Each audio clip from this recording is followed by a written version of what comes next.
एक breaking news है समीर। बिहार के डिप्टी सीएम सुशील मोदी का महागठबंधन पर वार। आरजेडी का हाल खिसियानी बिल्ली खंभा नोचे जैसा। सुशील मोदी ने कहा है एनडीए को चौथी बार मौका देने के लिए बिहार की जनता को धन्यवाद। तो आरजेडी पर बड़ा हमला डिप्टी सीएम सुशील मोदी की ओर से बोला गया है। क्या कहा उन्होंने, सुन लीजिए पहले एक बार। जनता पार्टी और एनडीए गठबंधन बिहार की जनता को धन्यवाद देना चाहती है कि चौथी बार एनडीए को बिहार में सेवा करने का मौका दिया है। मित्रों, ये कहावत है खिसियानी बिल्ली खंभा नोचे। राष्ट्रीय जनता दल कांग्रेस के लोग जिस प्रकार से जाकर चुनाव आयोग के सामने अपनी बातों को कह रहे थे, देखिए वही लोग हैं जो पहले चुनाव का विरोध कर रहे थे, और जब चुनाव फिर परवान चढ़ने लगा तो राहुल गांधी का बयान आता है कि ईवीएम नहीं बल्कि एवीएम है, मोदी वोटिंग मशीन है। मुझे पूरा विश्वास है कि कल जो राष्ट्रीय जनता दल के नेता है वो ईवीएम के अंदर खामियां गिनेंगे और वो सारा दोष ईवीएम पर बढ़ेंगे। ईवीएम के कारण चुनाव। तो आपने सुशील मोदी को सुन लिया और तेजस्वी आवाज से इस वक्त मेरे संवाददाता रुपेश कुमार हमारे साथ लाइव जुड़ रहे हैं। सीधे उनका रुख करते हैं। रुपेश, हर बार यही देखने को मिलता है, शुरुआती रुझान जब महागठबंधन के पक्ष में नजर आ रहे थे तो बहुत खुशी जता रहे थे मनोज झा और आरजेडी को सब कुछ ठीक लग रहा था, लेकिन जैसे ही फाइनल नतीजे आए एक बार फिर से ईवीएम से लेकर के और वोटों की गिनती में धांधली हुई है तक के आरोप लगा दिए गए आरजेडी और कांग्रेस की ओर से।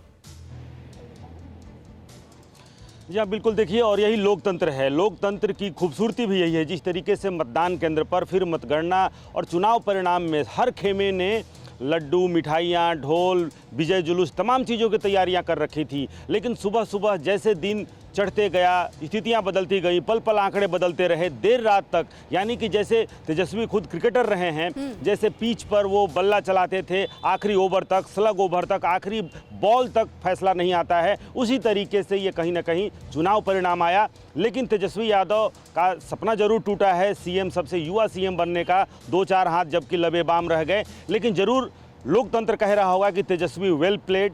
31 साल के इस युवा ने जिस तरीके से चुनाव प्रचार किया, जिस फोकस तरीके से और जितनी कड़ी टक्कर राजद ने दी, कहा जा रहा है कि चाहे वो ओवैसी हो। का परफॉर्मेंस बहुत अच्छा रहा इस बार के चुनाव में, लेकिन इस जीत को, जो एनडीए को जीत मिली है, उसको एक्सेप्ट क्यों नहीं कर लेते हैं तेजस्वी? जी देखिए, बहुत अच्छा होता कि इस जनादेश को स्वीकार कर लेना चाहिए, और कहा जाता है जनादेश, जनता का जो आदेश है वो सर माथे होना चाहिए। आपको याद होगा 2017 में जब राजद और जेडीयू का जब गठबंधन टूटा था तो राजभवन के पास कैसे 4 बजे सुबह तक दोनों भाई यानी कि तेज प्रताप यादव और तेजस्वी दोनों धरना पर बैठ गए थे। रातों रात नीतीश कुमार और भारतीय जनता पार्टी की बैठक हुई, राजभवन से उनको समय मिला, अहले सुबह सरकार का गठन हो गया। क्या वैसी कुछ स्थिति पैदा हो सकती है? हकीकत यही है, सच्चाई यही है कि एनडीए को बड़ी जीत मिली है, बहुमत के साथ जीत मिली है बिहार में, और तेजस्वी यादव का सीएम बनने का सपना टूट गया है। धुआं धुआं सा ये शहर क्यों दिखता है, सुना है बाजार में धुएं का सामान बिकता है, ये दिवाली सिर्फ दिए वाली।